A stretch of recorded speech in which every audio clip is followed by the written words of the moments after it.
What's going on, YouTube? Thank you for tuning in to another episode of Welcome to Texas Podcast, where we talk about everything and anything about Texas. You know, I want to shout out to everybody that's been commenting and helping out. Thank you so much. You know, it's just a little quick update before Charles gets home. I texted him. He said he's gonna get home in the next 40 minutes. So in the next 40 minutes, I'm gonna wait for him. In this meantime, I'm gonna drop a little quick update. That way y'all out there can be up to date, see what I'm out there doing, and hopefully y'all find it interesting and we get a different perspective of you from, I would say, a professional and accredited. He got they got like it's a couple, it's a married couple. They got 30 something years of knowledge in that situation of prison abuse, uh, that grape, you know, those types of documentaries, researches. So these people were basically the researchers. They didn't have no part in the filming of they weren't actually at the location filming. They weren't directors, they weren't producers. They were just basically the consultants, which is what that means, the researchers. You know, just like anything else that gets recorded out there, uh a movie, a bio of somebody, somebody's going to go out there and validate those facts before they even think about recording. Somebody had already had some kind of relationship with the warden or somebody at that prison that said, hey, yeah, we got these things going on here, and we got a perfect candidate for your documentary. So it's these people's jobs to verify if it's true. Their job is to read over the documents, cases, reports. That's the whole thing of being a consultant on a movie or a documentary. You know, if they weren't these people weren't excuse me, they weren't on set, but they had insight knowledge. They're therapists, consultants. So I'm just repeating that over so you can get the idea of the professionalism of these people. So I reached out to them, and he started pointing me to the director, Jonathan Schwartz. So I told him, but don't you have insight? I mean, didn't you review the documents before that documentary aired? Before they recorded. He goes, yes, I reviewed everything. I seen the documents. So, uh, we're a couple team. We're a wife and a husband, and so I was surprised to even be able to contact them. And I asked him. I said, did you before I introduced myself, and I asked to say, did you have a part, or did you have any contribution to that film?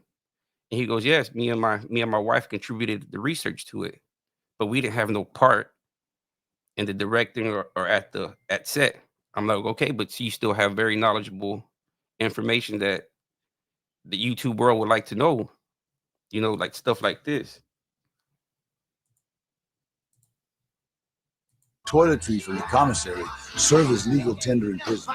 Cash money is illegal, and any item not purchased from the prison store is contraband. So bags of instant coffee and candy are the money in the underground economy.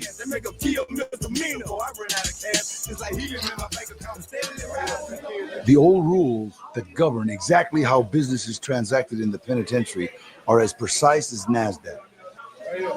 The hustling part is because people don't have any money. This is how the game works. I ain't got no means of money. I got a box full of candy back there. Cookies, Zuzus, and Wham Whams is what they call it. I'm going to loan it to another inmate. I'll let you get a pack of cookies for 2 packs back next week. If a man borrows too much stuff, it gets too far in debt. Either you fight for it and let him know I'm not going to pay you, so me and you just going to have to whoop each other's ass and we're going to go to lockup, or we're going to go back here and fuck, just ever how you want to do it. That's the way it works. So as you can see, that I want to get it from, because so far we've heard Lamarck's point of view, and we're gonna eventually hear Charles Hipp's point of view. You know, and not to discredit either one of them, but you know, you can only take a man's word for so much. So I was feeling, you know, maybe a different perspective. You know, maybe a professional's perspective. You know, we can. I've already made contact with them. You know, I asked them. I said, "Would you be interested in shedding some information and coming on to a YouTube channel?" And he was pretty cool about it. You know, so he was kind of open and welcoming. So, but you know, I'm not really that type of professional type of person. You know, I got to work on it. You know, and thank you for the audience out there that's helping me out and giving me comment tips in the comments. Uh, you know, we weren't all, you know, great content creators at one time. You know, but we weren't, you know, just like a kid. You know, we gotta crawl to get to where we can be able to run and jump. So, you know, thank you, and please be patient, and thank you for your support. Hopefully tonight I'll drop that Charles Hips video. I'm just waiting for him to get home. This was just a little quick update, you know, just to keep y'all informed, up to date, to see, and hopefully y'all like this idea. If y'all don't, you know, drop it down in the comments. You know, I might, you know, and since the last video, what's his name? Charles said that the dates from David didn't match. You know, he said he was 3 years younger than him, and on that obituary, it's almost like if I do the math, it's like 73 to 23. So it's like a 46. That person, David Mendenhall, would have been 46 when he passed away. So I don't think I'm kind of, you know, speculating that I found someone else that resembles Mindy, but not too sure. You know, I've been reaching out, see if I can get in contact. I also found I think JG's wife, you know, maybe she has something to say.